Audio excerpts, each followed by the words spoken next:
Education USA Mongolia хөтөлбөрөөс мэдчилж байна. Бид энэхүү цуглах подкастаараа дамжуулан Америкийн нэгдсэн улсад дэлхийд тэргуулах боловсрол эзэмшээд их орондоо иргэн ирж мэргэжлэр салбартай манлайлан ажиллаж буй Монгол залуусын төвийг хүргэж байхаар зорилоо. Та бүхэн бидний бэлтгэсэн явцлуудыг 7 хоног бүрийн даваа пүрэв гаргуудад хүлээн авч сонсоорой. Манай өнөөдрийн дугаард Сүзэн хөтөлбөрийн 2019 оны төгсөгч Жам Дашин Батчимэг оролцож байна. Сайн байна уу? Сайн байна уу? Урьж оролцсонд баярлалаа. Манай сонсогчдод өөрийгөө танилцуулахгүй юу? Намайг Батчимэг гэдэг. Одоогоор Монгол Улсын их сургуулийн онлайн математикийн 4-р курсын оюутан. Тэгээд хамгийн гол нь одоогоор бол 2019 оны Сүзэн хөтөлбөрийн төгсөгч охин байна. Сүзэн хөтөлбөр яг ямар шалгууртай байдаг? Яг ямар хөтөлбөр юм бол манай сонсогчдод танилцуулахгүй юу? Яг Сүзи гэд хэлэх юм бол товчлол нь өөрөө Starry United States Institute буюу яг Америкийн нэгдсэн улсын институтад суралцах тийм хөтөлбөр байгаа юм.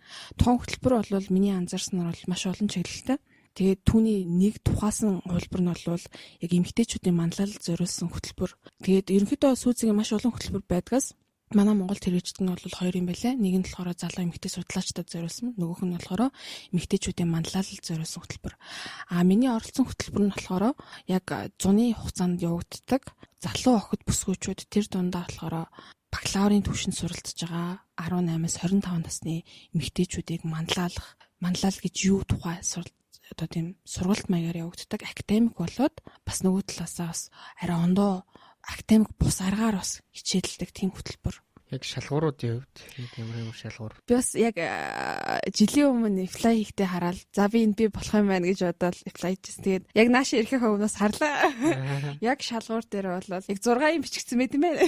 За нэгдүгээрт бол Монгол Улсын иргэн тухайн Монгол Улсад үйл ажиллагаа явуулдаг ихтэй сургуулийн оюутан байх шаардлагатай. Гэтэ оюутан дундаа ямар оюутан байх хэрэгтэй гэх юм бол at least ядаж нэг семестр үлдсэн одоо нөгөө тухайн хөтөлбөр болоход буцаад хүрээд ирснээс нэг семестр цаана суралцахаар үлдсэн байх шаардлагатай. За тэгээ үүний хажуугаар бол мэдээж Америкийн нэгдсэн улсад очиж суралцаж тэдгээр хүмүүстэй харилцаж өөрийгөө илэрхийлэх болохоор англи хэлний чадвар бол өндөр байх хэрэгтэй.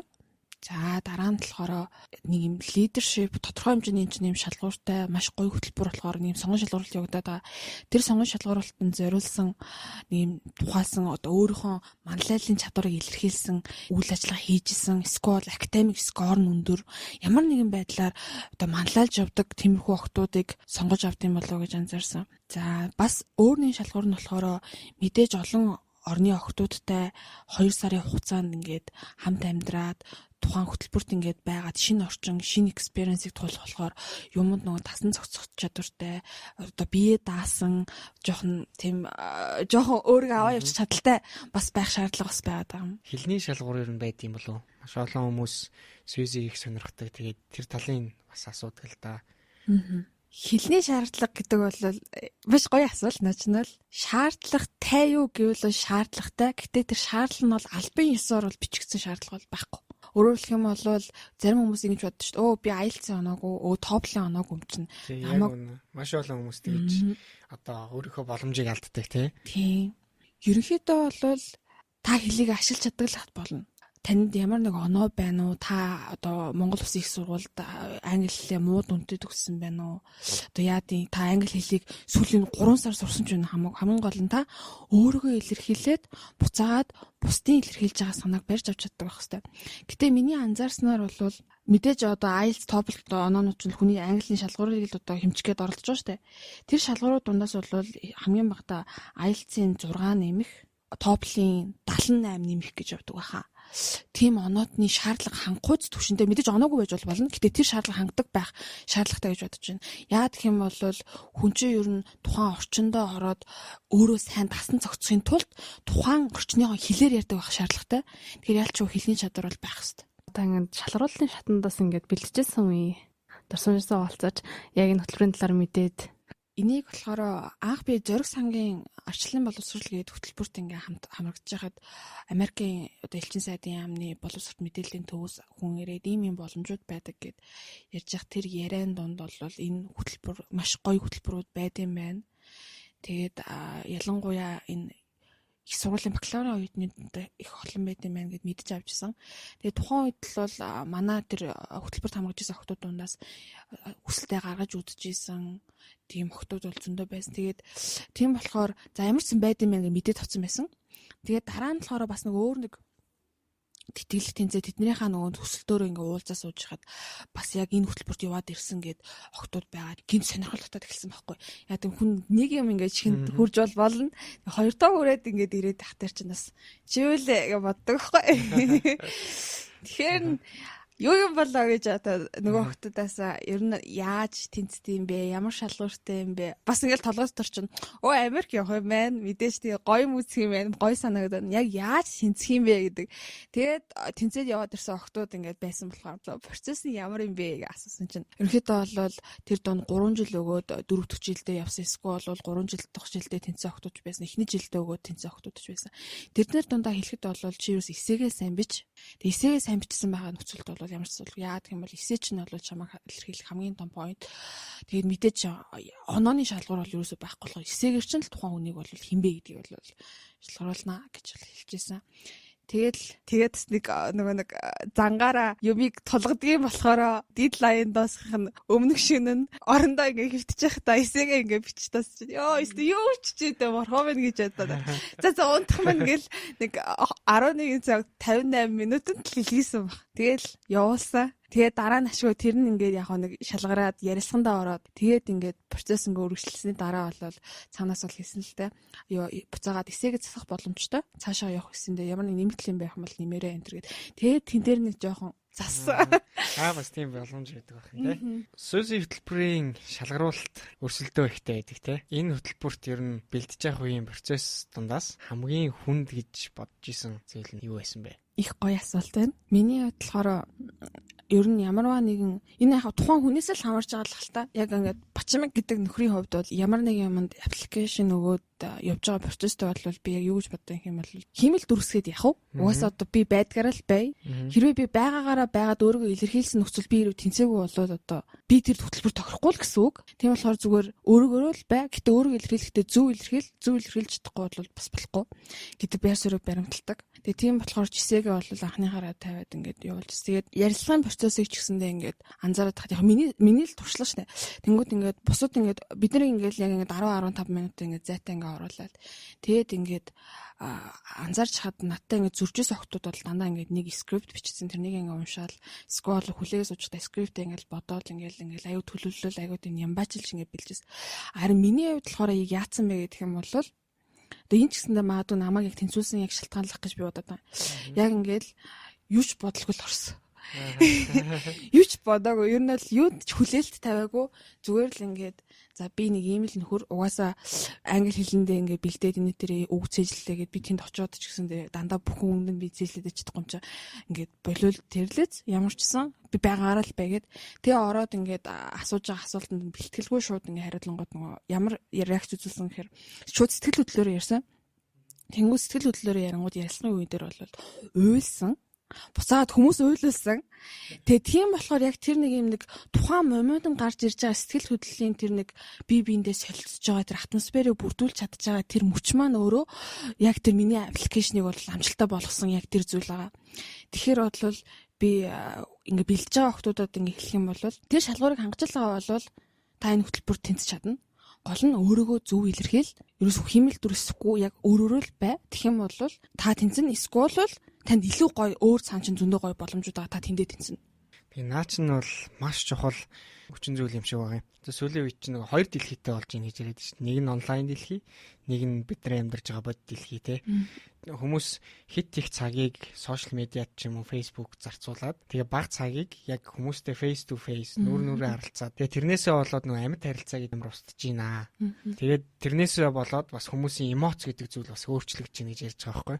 Яг бодит харилцаа байнга үүсгэж ийж тэгээд тэрнээсээ бас амжилтанд хүрсэн бас нэг жишээ байна шүү дээ. Тийм. Ер нь бол яг та хинбэ гээд тухайн ерөнхийдөө аппликейшн процесс гэдэг чинь юу юм хэм бол ямар нэг дүрсгэж байгаа энэ дүрсгэж чадах нь чадахгүй юу гэдэг шалгаагүй тухайн хүнийг хинбэ гэдгийг олж мэдгээл нэг тийм арга хэрэгсэл ашиглаад нэг бичгээрч нэг үзэл энэ хүнийг эсэж бичүүлж үзүүлээ ярилцлаганд ч урж нэг үзүүлээ өөр одоо яаж үзэх нь тухайн хүнийг өөрийг нь хинбэ гэдгийг олж мэдэх гэдэг шүү дээ. Тэгэхээр хүн болгон өөр гэдэг бол угсаал бид нар мэднэ штэ. Тэгэхээр тухайн хүнээс илэрхийлж байгаа реакшн яг тэр заавал тэр одоо YouTube дээр байгаа хэрхэн амжилттай интервью өгөх вэ гэдэг тэр баригдмал тэр зүйлд байхгүйгээр та зүгээр яг л өөрийгөө л илэрхийл хүн болгон гой өвөрмөц. Тэгээ тэр өвөрмөц байдлаа өөрийнхөө тэрийг л гой ингээд тухайн хүнд илэрхийлж тэгэл that's fine. За энэ хөтөлбөр ингээд эмгтээчүүдийн манлайлалын гэсэн тодтолтой хөтөлбөр шүү дээ тий. Тэнцгүй мэдрэмж нь яг ямар байсан бэ? Яг ямар өөр хариуцлага мэдрэгдсэн бэ те? Эмгтээчүүдийн манлайлалт чих том ойлголцоод те. Тэнцээ хариугаа болохоор бусад хүмүүсийг харьцуулахад бол нэг хүлээгээгүй. Тухайн үед бол Японд яг очсон. Японд аргаа болол иржсэн. Яг энэ хөтөлбөрөд реплай хийснээр бараг мартцсан тийм үү. Имэйл ирээд та тэнцэн байна гэд яг Америкаас ирээд албан ёсоор тэнцэн байна. Та яг явах боломжтой эсгээ шууд эрт хугацаанд хариултна уу гэд хэлчихсэн. Тухайн үед бол төрсөн сэтгэл гэдэг юм бол жоохон надад десерв хийх ёсгүй зүйл дээр бас орчихсон юм уу да гэж бас тийм мэдрэмж бол төрсөн. Тэр нь юу юм бол миний хүртэх ёсгүй зүйл байж бас болох юм аа гэдэг бодол яад гэдэг юм бол тухайн хөтөлбөрийг анх бол би бодохдоо нэг зөвхөн Монголд сурдаг тийм оюутнуудад өгдөг гэж бодсон байсан. Тэгээд дараа нь яг Америк, Японд очсны дараа одоо би ингэ тэнцэн ч гэсэндээ яг өөрийнхөө одоогийн байгаа нөхцөл байдлаа илэрхийлэх юм бол намайг ерөнхийдөө бол хасах бах. Яа гэх юм бол Монгол сурдаг бол биш болчиход байна шүү дээ. Тэгээд буцаагаад яг л нөхцөл байдлаа чин үнэнчээр юу ч нуухгүй их ил тодор миний амьдралдаа одоо барьж явдаг нэг л зүйлээ тэрүүгээр хэлсэн. Тэгээд илэрхийлэхэд бол маш гайхалтай хариу хүлээж авсан нь бол яг аппликант буюу тэр хүсэлт гаргаж байгаа үеийн тэр тухайн хүний нөхцөл байдлыг дурдсан уу гэхээс биш тухайн хөтөлбөрт яг ингээ хамрагдаад явж байгаа хүний нөхцөл байдлыг дурдаг болохоор би ингээ шалгуур бол хангацсан явах бүрэн боломжтой гэдгийг илэрхийлсэн. Тухайн үед бол жил 4 охин шалгаруулдаг. 4 охин гэдэг чинь яг ингээ их сургуулийн түвшинд ингээ байдаг.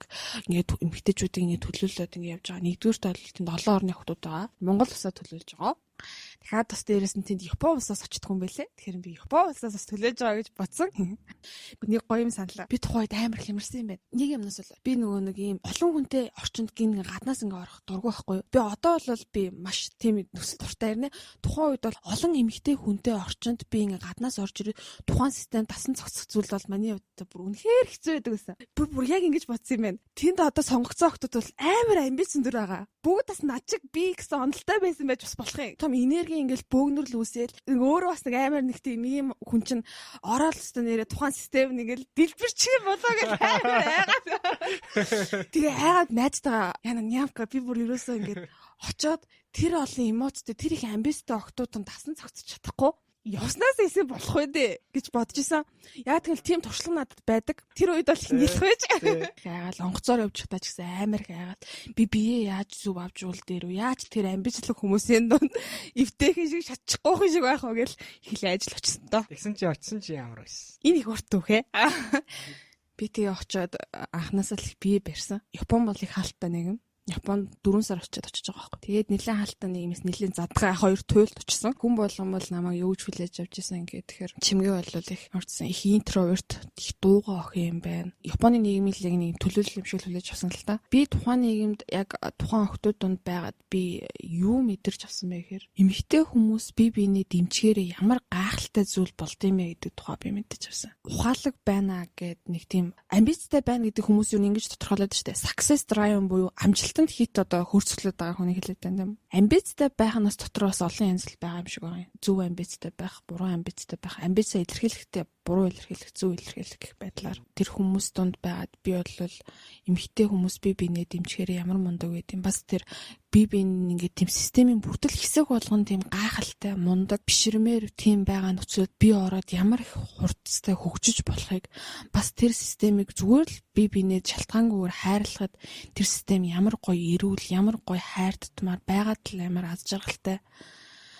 Энэ амьдрал ямар гоё аз жаргалтай зүгээр ямар нэг гониггүй энэ амьдрал зүгээр л аз жаргалтай байж болдгийг бол би мэдэрч байна. За Америкт очлоо. Очсныхоо дараагаар ер нь эсвэл нэг өдрөө ч юм уу сайхан дүрслээд хэлвэл. Энд дээр бол би 2 өдрийн тухай дүрслэмээр байна. За 2 өдөр. Нэг өдөр нь болохоор би нэг өдрийг болохоор ямар өдрөөр төсөөлмөр юм хэрэг. Activity талаасаа юу исэн талаасаа.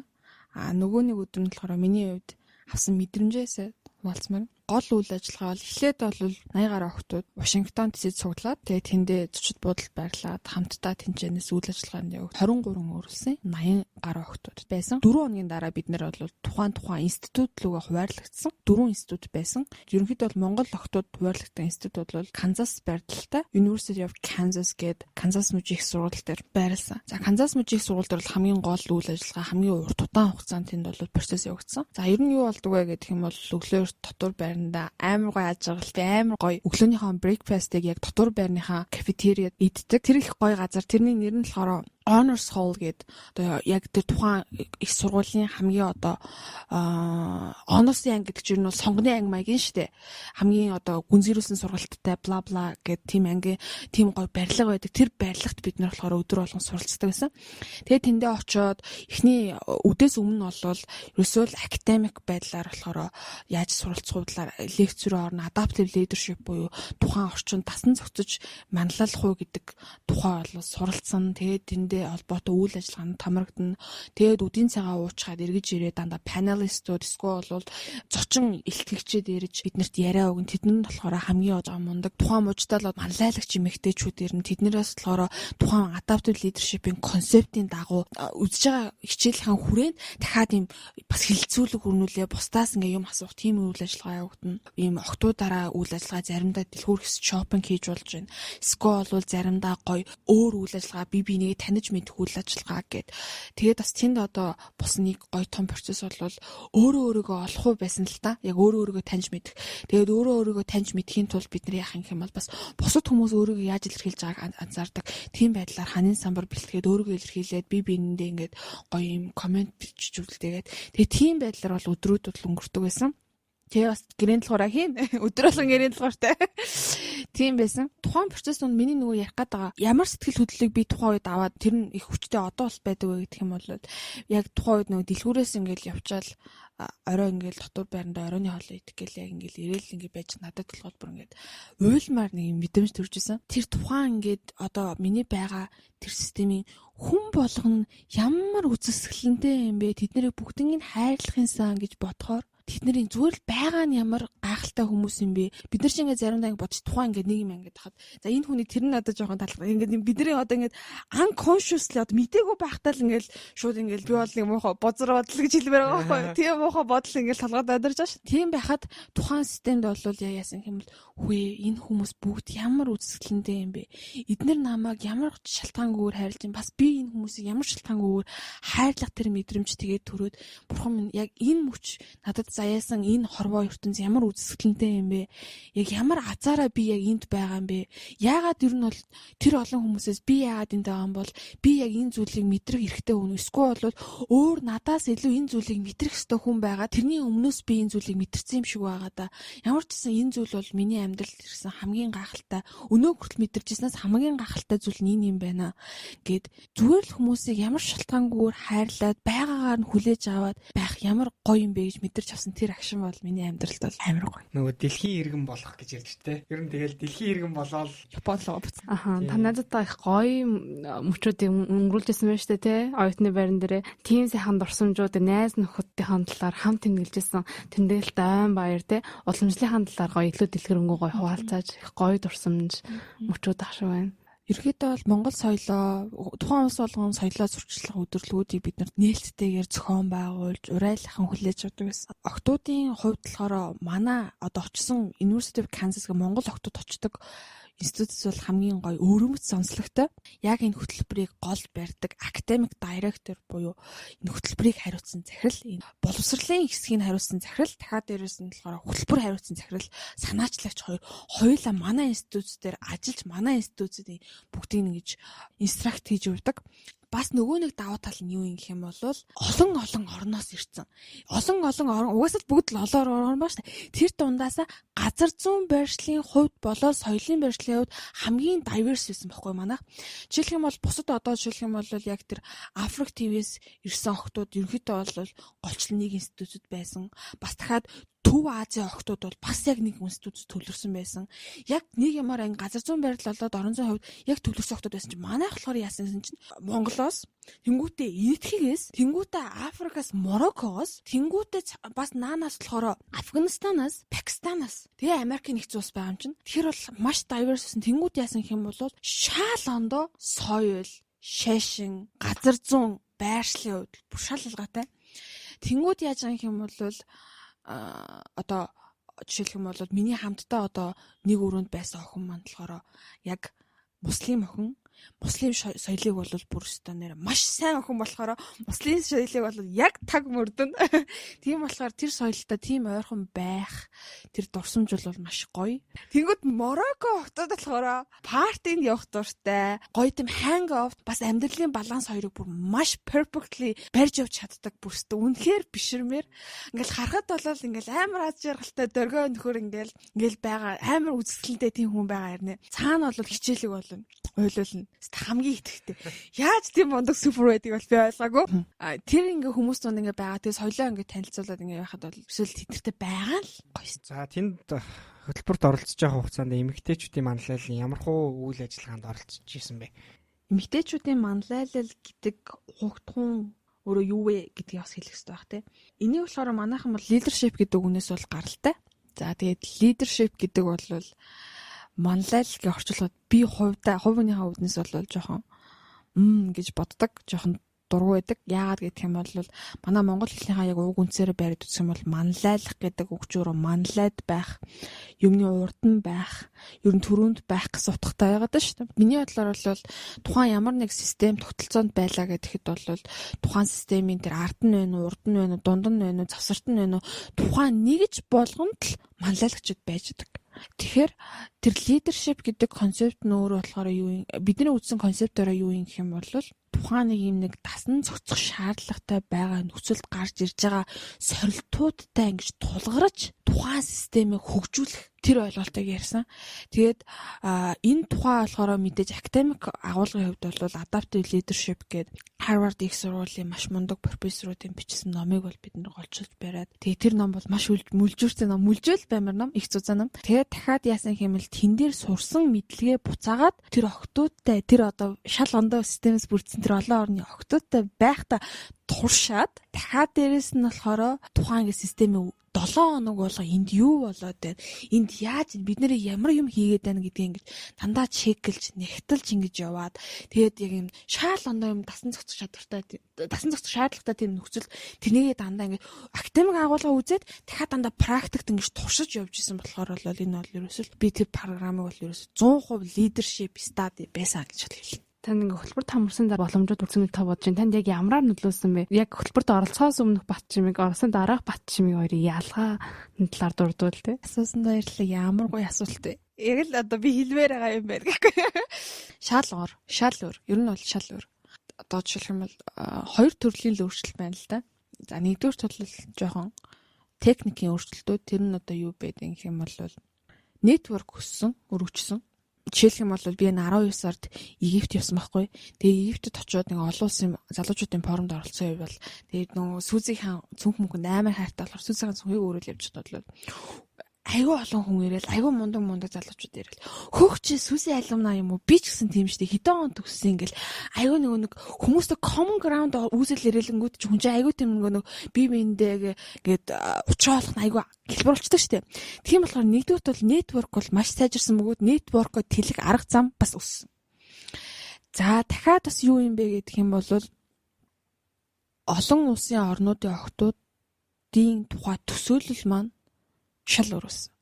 Урд нь ч ингээл шал өөр хүмүүс байгаа да, шал өөр дөө гэсэн чинь бол үнэхээр дэлхий бол хавтгай юм билээ.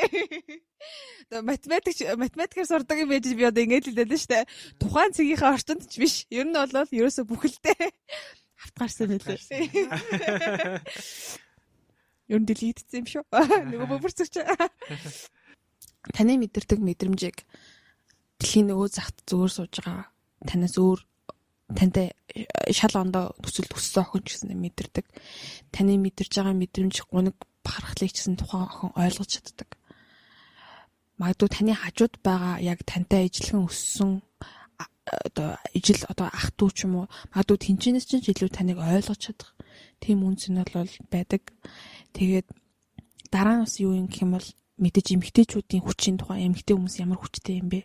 Ялангуяа нэгтгэхээрээ бүр ямар гайхалтай юм бэ гэж бодсон. Дахиад дээрэс нь болохоор одоо ингээд би бас одоо ингээд Азийн хөгжлийн банкны нэг төсөл дээр ч юм уу бас ажиллаад явж байгаа байхгүй. Тэгээд ингээд ажиллаад ингээд олон хүмүүстэй ингээд уулзаад явж байхдаа бол яг л миний амьдрал нөлөөлж байгаа тэр зүйл бол тэр сургалтанд суусан одоо тэр сүзигээр явсан үеийн л сурч авсан зүйл байгаа байхгүй. Яа тийм бол тухайн миний мэдгүй системд байгаа бол би ороод эхлээд тухайн систем шууд өөрчлөл миний зөв би бол юм гал гарсан ирч хүчтэй охин байна. Энэ системийг чи би бодоо болгоод алаад өгье. Та нар намайг ойлгохгүй байна гэж бол би хэлэхгүй болсон.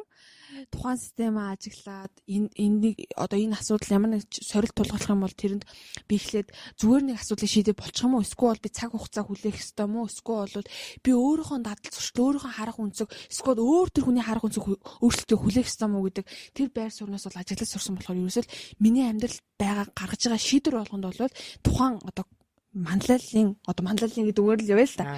Тэр концепт бол дандаа нөлөөлдөг. Тэр их олон зүйл нөлөөлсөн. За үнэхээр гоё түүхүүдийг хуваалцж штт те. Тэгээ энэ дундаас чинь ер нь хөвчлэн сайн талаасаа, сайхан талаасаа те. Тэгвэл Америкт ер нь байх хүнд хэцүү зүйл байсан уу? Сорилттой их тулгарсан. Дэтээ сорилтууд нь дандаа жаргал даахгүй зовлонгийн сорилтууд байсан. Миний хувьд одоо ингээ харахаар шал бодлоо жаргал даахгүй зовлон болсон байхгүй нөхөр. Жишээлбэл гарын 5% бол багтахаар аюу цөөхөн тэгэхээр би дурдчихгай. Америкт авах үед нэг за одоо толгойд ингээ хамгийн дунд орж байгаа юу юм бэ нэ? Хамгийн сүүлд октоудаараа ингээд тийм гоё дурсамжийг бүтээгээд тийм гоё системийг хамтдаа бий болгочхоод салаад явах талаас амар гэсэн. Тэгээ салаад явхад бол би бусад октоудаасаа өөр нөхцөл байдал байсан нь бол би тийм манай октод бол бас гэр бүлтэйгээ очиод уулзсан, найз нөхдүүд нь байгаа, эргээд очиход бас юм хүлээж байгаа хүмүүс байдаг шүү дээ. Намайг бол онгоцны буудлын дээр Японд бол хинч хүлээгээгүй. За мэдээж найзууд маань бол байгаа. Японд бол миний амьдрал бол мэдээж сайхан байсан. Гэтэ тийм гоё орчин, тийм гоё дуулаахан хажуудаа ингээ байгаа л амир тийм сайхан хүмүүс тунд байжгаад буцаад намайг юусоо хүлээхгүй байгаа тэр газар руу яв тэр мэдрэмж бол их онцгүй байсан. Би бол айгүй ганцаарл яа гэх юм бол бусад октод ингээл ус усаас 4-4-өөр ирсэн болохоор онгоцондоо суухдаач 4-4-өөр даа гэж явхад би бол ганцаархнаа нөгөө Америкаас Японд л нисчихсэн болохоор тэгээд онгоцоо хүлээгээ суучихтаач ганцаараа тэгээд ингээл онгоцноос буугаад ч ганцаараа онгоцноос буугаад буусныхаа дараа гэрлэг арах тааж ганцаараа тэгээд мэдээж тэгэнгүүт очингууд мэдээж найзууд бол байж байгаа юм тийм үү. Яг нэг хүүхдийн цуслан руу явж байгаад заслангаас гэрлэгөө очихоор ганцаараа чавал идчихэдгүй шүү дээ. Яг тийм л мэдрэмж надад бол хамгийн ихээ санаанд орж ийн л та. Тэр мэдрэмж ингээ 2-4 ч үржиж болдог юм л дээ. Тэр мэдрэмж их сонирн байсан. Дараачийн нэг мэдрэмж нь бол мэдээж нөгөө гэр бүлээсээ хол байх мэдрэмж бол байхад бол нэг жоохон проблемтай асуудал. Артал гэрт юу болоод байгааг нь бол мэддэхгүй байх асуудал шүү дээ. Америкт байх хугацаа нөгөө манай аав ээж хөтөө яваад фэйсбүүкт орж ирдэггүй. Тэгээ фэйсбүүкт орж ирэхгүй 2 ондог байхгүй юу? Надад амар хэцүүсэн тухайд. Санаа зовоод юу болов? Тэгээд бүр угаасаа уйлсан. Тэг яж хагаад шүнж байсан. Гинт амар ажралтай гэрээ санахгүй байжгаад гинт ээж дандаа л юм бичдэг, дандаа л төрүүлэл нэг юм бичсэн. Зураг илгээ гэж ээжэдэг хүн чинь байхгүй болсон. Тэг би бүр гайхаад юу болов энэ ч одоо гэд. Тэг бүрстэ амар санаа зовоод чат очиод уцлуунд бүр ингээл олон улсын дуудлагаар ингээл залгаад тахад уцаахгүй. Яг тэр мэдрэмж болол ингээд нэг юу болоод байгаа юм мэдгүй. Холоос бас асад сурах чинь нэг л тийм проблем шүү дээ. Угаасаа гадаад сурдаг хүмүүст байдаг проблем. Тэр мэдрэмж бол надад өстой онцгүй байсан. Тэгээд бүтэд хөдөөл явсан байлээ.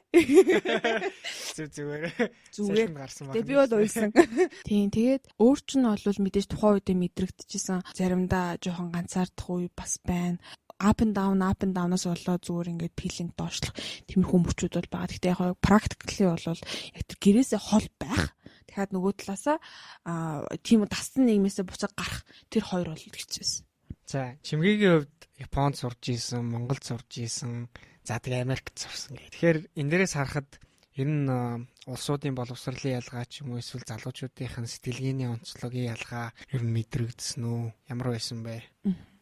Их мэдрэгдсэн. Бүр маш их мэдрэгдсэн. Энэчнээс Монголоос Японд очивол шоконд ороод амар хичээл хийдэг, амар дуугаа. тэр туйл руу нэг очиод буцаагаал задгаа туйл руу бүр ингээд хувирах чинь бүр айгу хоёр туйл маш их өөрчлөлтийг шууд ингээд мэдэрсэн. Америк бол миний анзаарсан бол тухайн хүний онцлог, тухайн хүний одоо нэг темпийн ямар нэг нэгдмэл юмд баригдахгүйгээр хүн болгон бол өөр гэдгийг бол маш сайн ухамсарлаад тухайн хүний онцлогийг нь маш их сайн хөгжүүлж, дүйлгэж, тухайн нэг зүйлдээ сайн байх юм бол тэрнийг нь маш их гоё тодтогч, хүн бусдаас өөр байхыг нь маш гоёор авч үзэж, бас дээрэс нь дахиад хэрвээ тухайн ангид нэг нь лаг байгаадах юм бол тухайн лаг хүнийг хилж урам өгч гоё ингэ дээшээ гаргаж ирэхтэй бол маш их боломж. Өөрөөр хэлбэл та лаг байгаадах юм бол Америкт очиж лаг байж болж чадна гэж би болно. Японд бол ингээд ангид хэрвээ та лаг байгаадах юм бол таны жоохон дарна. Яагаад гэх юм бол тухайн масс тэр ангид байгаа хүн болгон тухайн контекстыг ойлгох ёстой гэсэн үсэл баримталтай. Тэгээ тийм болохоор ингээд Японд бол яг хийх ёстой юм цагтаа хийгээл нэг илүү гарахгүй, дутаж болохгүй яваад тахад бол та сайн сурагч. Тийм болохоор ингээд өсөж дэвжих процесс маань өөрөө жоох удаан. Тийм санагц. Энэ хоёр боловсролын байгууллага Монгол хаана байна вэ гэж асуусан. Миний бодлоор бол Монгол бол энэ хоёр бол хоёул хөгжсөн гэж харж байгаа байхгүй. Яа гэвэл боловсролын түүх нь бол мэдээж урт аль хэдийн төлөвшчихсэн институтууд бас энэ хөтөлбөрүүд маань ч гэсэн миний хамрагдсан хөтөлбөрүүд маань ч гэсэн их удаан хугацааны түүхтэй аль хэдийн төлөвшөө байр суурь болоод үзэл баримтлал болоод яаж хүмүүсийг ингэж тухайн зорьсон тэр үр дүндээ очихуулах вэ гэдэг нь бол тогтцсон систем. А манай Монгол улсын хувьд л харьцангуй залуу штэ. Боловсролын байгууллагууд маань илүү залуу байна.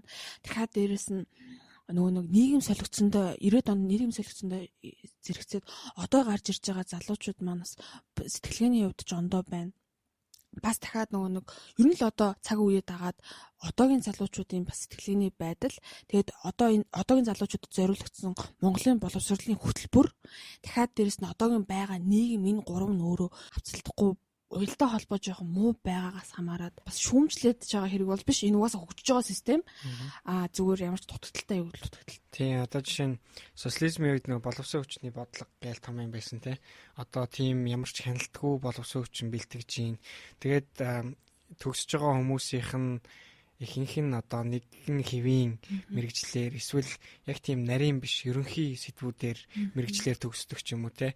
Гэхмэчлэн ингээ ярих юм бол их юм гарч ирэх байх л та. Тийм. Гэтэл Америкт бол мэрэгчлүүд нь маш олон төрөл байдаг те. Бидний ч сонсож байгаагүй тийм мэрэгчлүүд бас явж идэг. Тэгэхэд чин тэр мэрэгчлүүд хэрвээ Монголд байсан бол Монголд ямар салбар шинээр гарч ирээд те яах байсан бол гэдэг айгүй сонирхолтой шүү дээ. Тэгэхээр Монгол бол бас гадны улсуудаас ч ихсэн авахын авч тэ сайн хэрэгжиж байгаа зүйлсүүдийн өөрсдөө авчирч нутагшуулах тал дээр их анхааруул зүгээр юм шиг санагддаг. Арай жоохон улс төрчих. Би дахиад жоохон улс төрж үү. За. Яг саяны хэлсэн дээр бас нэг комментээр хэлэхэд би ч нөөрөө онлайн бит мэрэгчлээ байхгүй. За. Анх бол мэрэгчлээ сонгоход бол эцэг их маань бол их албан шаардлага нийгмийн бас үзэл баримтал бас би өөрөө ч тухайн үед төлөвшөөж хүчсэн. Одоо ч нэг төлөвшөө шалаагүй л юм л та. Яг хаа одоотой харьцуулахад бол бас хитрхи жаахан мэрэгчлээ сонгоход мэдлэг муутайс. Тэгэд анх эдийн засгийн ангид орсон. Яг л бусдын жишгээр маттай сайн бол эдийн засгийн ангид орно. Тэгээд тухайн жишгээр яваад ингээ хийгээд би чинь 3 дугаар курс хүртлээ яг тухайн мэрэгчлэрээс авах. Тэгэд бол би яг анзаархад бол энд Монголд сурж байгаа оюутнууд дуртай юмаа хийгээд байна уу? Бусдын дуртай байх гэсэн юм хийгээд байна уу гэдэг хоёр асуудал бол айгүй хүчтэй л юм шиг санагдсан. Америк, Японд эднэрд бол би онлайн битээр сурдаг гэж хэлэхэд бол хамаагүй шалгандаа хандлагатай. Ерөнхийдөө бол одоо миний мэрэгжлийн үнцнийг бол хамаагүй мэдэрдэг байхад бол Монголд бол төсөөд ямар ч ажилгүй биш нөхөр минь. Төсөөд юу гэж байна? Битэн багш болох юм уу нөхөр минь? Яг л ямаргүй сонсогдоод байна даа шиг тийм үү те? 800 мянган төгрөгөөр чи яаж амдах юм нөхөр минь гэж. Нэг тиймэрхүү л байна. Гэтэ нийгэм засагдана. Онлайн мат гээд мэрэгжлийн талаар жоо яриул. Яа, мэрэгжлийн талаар яас их ярих туртай гэж. Онлайн мэтийн маань мэрэгжлийн хувьд яг юу хийдэг вэ гэд хүмүүсээс их гайхдаг. Тэгээд тайлбарлах юм бол математик бол сүүлийн үед зарим судлаач нар бол онлайн болоод хэрэглээний гэж хуваагаад байгаа. Зарим талдаа бол энэ буруу муу гэж ярьдаг. Гэхдээ манай Монгол Улсын их сургуульд бол энгийн математик дараа нь дахиад хэрэглээний математик гэдэг хоёр анги байдаг. Тэгэхээр буцаагаад Японы сургуульд маань ч гэсэндээ яг энэ хоёр төрлөөр хуваагдаж ирдэг. Тэгэхээр хэрэглээний мат гэдэг бол юу юм бэ гэх юм бол амьдрал дээр байгаа асуудлыг математикийн хэл рүү шилжүүлээд тэр нь математик загварчлалаар илэрхийлж боломж байна тийм үү.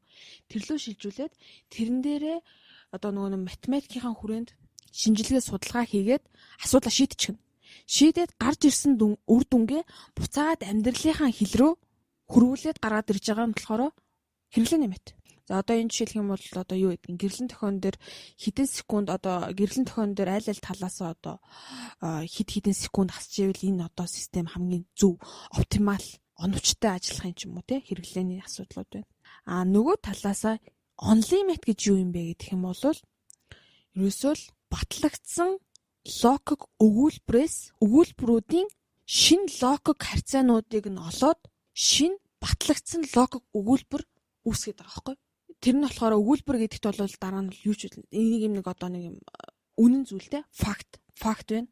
Багтсан одоо жишээлх юм бол нэг дээр нэг нэмээд хоёр гардаг гэдэг үнэн зүйл байна. Тэгээд дахиад тэн дээр нь одоо юу байдгийг өөр нэг нэг дээр хоёрыг нэмээд 3 гардаг нэг концепт байна. Дахиад 3 дээр нэг нэмээд бас дахиад 3 гараад байна. Тэгэхээр энэ хоёр ч өөрөө нэмэх үйлдэл чи өөрөө байраа солих чадвартай юм шүү. Гэт шинэ одоо тэр өгүүлбэрт байгаа шинэ логик харгалзаануудыг олж нэгдэж штэ. Тэрнтэй адилхан цаашдаа хэрэглээний методаа хэрэглээд явчих боломжтой онлайн асуудлуудыг нь шийдэж логик ерөөсөө фактаас фактыг гаргаж ирдэг гэсэн. Яг онлайн материал бол хоёр зам байна. Нэг нь бол судлаач хийгээ явж болж байна. Томоохон академик институтэд. Нөгөө талдаа бол сураад төгсөөд профессор болоод ч юм уу те. Скол их сургууль багшлаад скол бол хааж багшилж болно шүү дээ. Тухайн хүнийхээ одоо хүсэл сонирхлоос хамаарат явж болж байна. Хэрэглээний материал бол ерөөсөө одоо хязгаарлагдгаа боллоо. Жишээлх юм бол одоо шинээр гарч ирж байгаа artificial intelligence буюу хэмэл оюун ухаан, блокчейн, дата анализ. Одоо шинээр сонсогдож байгаа одоо бүх юм чинь л хэрэглээний мэт. Эсвэл бүгд л хэрэглээний мэт шулуу хэлгээд. Тэгээд тэр хэрэглээний мэтийг хэн сурахын гэх юм бол онлайн мэтэ мэддэг, гадарладаг нөхдүүд сурна.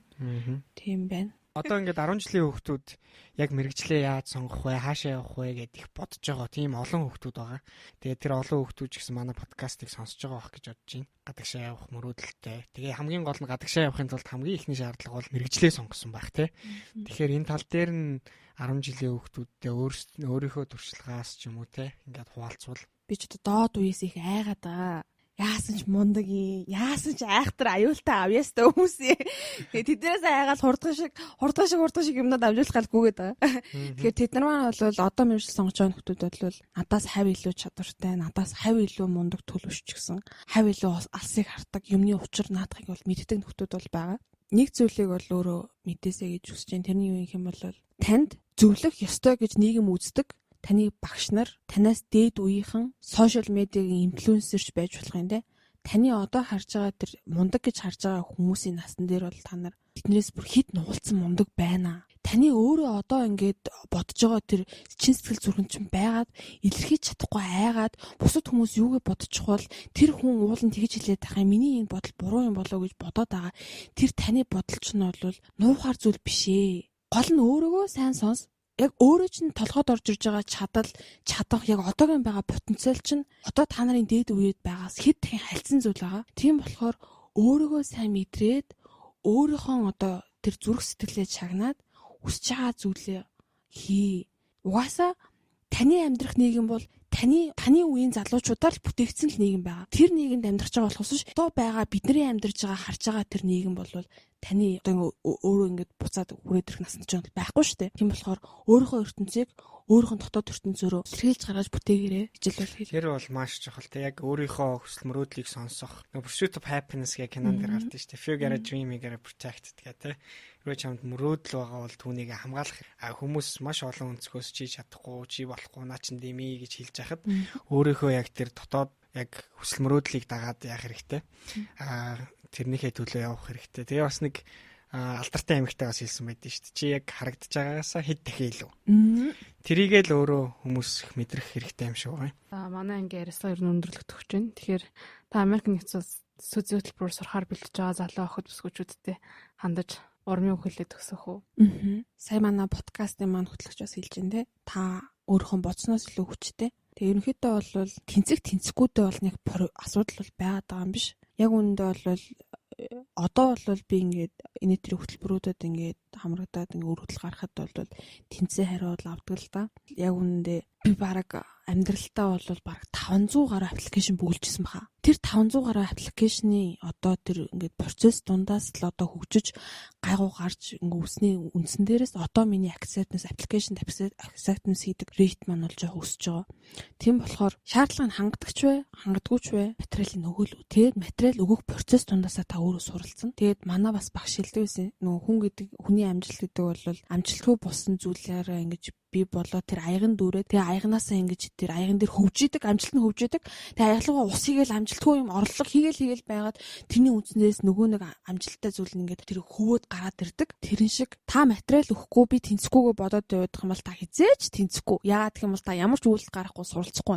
Харин эндээ материалаа өгөөд аппликейшнээ бүрдүүлээд ямар нэг юм зориод ингээд оролдоод ингээд байсан цагт тэнд суралцах процесс үүдээд тэр суралцах процессоо үүднээс дараа чиж аппликейшн бол амжилттай болно. Тийм болохоор just apply тий. За баярлаа. Бидний урилгыг хүлээж авч манай студид хүрэлцэн ирж ярилцсанд маш их баярлаа. Та бүхэн бас маш их баярлалаа. Ингээд Баярлаа.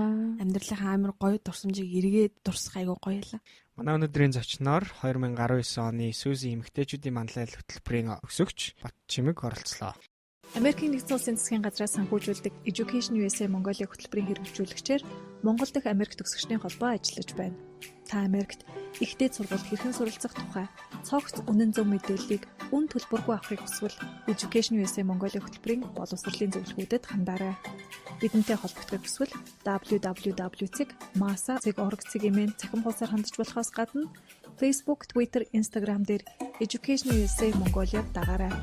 Ирэх даваа гарагт иргэн уулзлаа. Түр баяртай.